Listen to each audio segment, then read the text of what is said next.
ஏன் என்னை பார்த்தா நல்லா இருக்க மாதிரியா இருக்கு? என் மூக்கில் பாரு கரும்புள்ளிகள் வந்துடுச்சு, அவ்வளோதான் லுக்கே போச்சு. டேய் நயன்தாரா தம்பி, இது ஒன்றும் மர்மமான புள்ளி இல்லடா. உன் தோலுக்கடியில் இருக்க எண்ணெய் இருக்குல்ல, அது வெளியே வர முடியாம காத்துல பட்டு ஆக்சிடைஸ் ஆகி கருப்பா தெரியுது. இது உடம்பு தன்னோட துவாரங்களை சுத்தம் பண்ண முயற்சி பண்ணுது. இதுக்கு போய் என்ன நீ ஃபீல் பண்ணிட்டு இருக்க?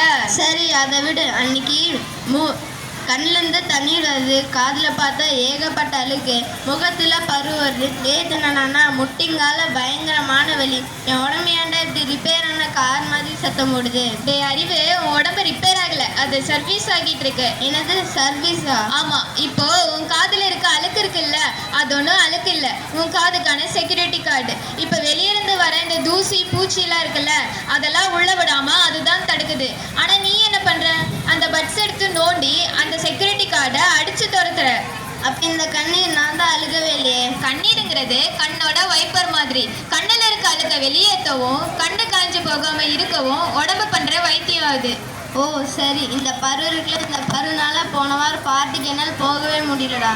பரு வரதுக்கு காரணம் என்ன தெரியுமா? உன் உடம்புக்குள்ள இருக்கிற கழிவுகள்லாம் இருக்குல்ல, அதெல்லாம் இந்த பரு மூலியமா வெளியே தள்ளுறதுதான். ஆனா நீ அதை கிள்ளி காயம் பண்ற, இல்லைன்னா க்ரீம் போட்டு உள்ளேயே அமுக்குற. அப்புறம் அது உன் ஃபேஸ்ல பிளாக் மார்க்லாம் தெரியாம என்ன பண்ணும்? சரி, இந்த உடம்பு வலி முட்டி வலி இதுக்கு ஏதாச்சும் மாத்திரை போடணுமா? வலிங்கிறது உன் உடம்போட அலாரம். டேய் தம்பி, உள்ள ஏதோ ஒரு பாகம் டைடா இருக்கு, அங்க கொஞ்சம் கவனம் செலுத்து அப்படின்னு பாடி உன்கிட்ட பேசுது. ஆனா நீ அந்த அலாரத்தை ஆஃப் பண்ண மாத்திரை போடுற. அலாரத்தை உடைச்சா ஈஸியா உள்ள திருடம் வந்துருவான்ல, அதே மாதிரி தான் வலிய மாத்திரை போட்டு அடக்கினா வியாதி எல்லாம் உள்ளேயே தங்கிடும். இப்போ நான் என்னதான் பண்றது? உன் உடம்பு ஒரு மெக்கானிக், அதுவே பெயிண்ட் அடிக்கும், அதுவே ஆயில் மாத்திக்கும். நீ பண்ண வேண்டியதே ஒண்ணுதான். என்ன பண்ற தெரியுமா? அந்த மெக்கானிக்கை டிஸ்டர்ப் பண்ணாம ஒரு ஓரமா போய் ரெஸ்ட் எடு.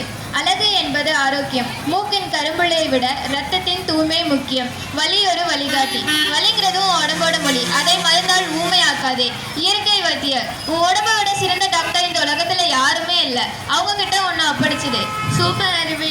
இனிமேல் என் மூக்கில் கரும்புலி வந்தா நான் பயப்பட மாட்டேன். என் ஸ்கின் பண்ற ஆர்ட் ஒர்க்குன்னு நினைச்சுப்பேன். ஒழுங்கா குழி, நல்லா தண்ணி குடி, எல்லாமே சரியாயிடும். அப்பாடா, இப்பதான் நிம்மதியா இருக்கு. தேங்க்யூ.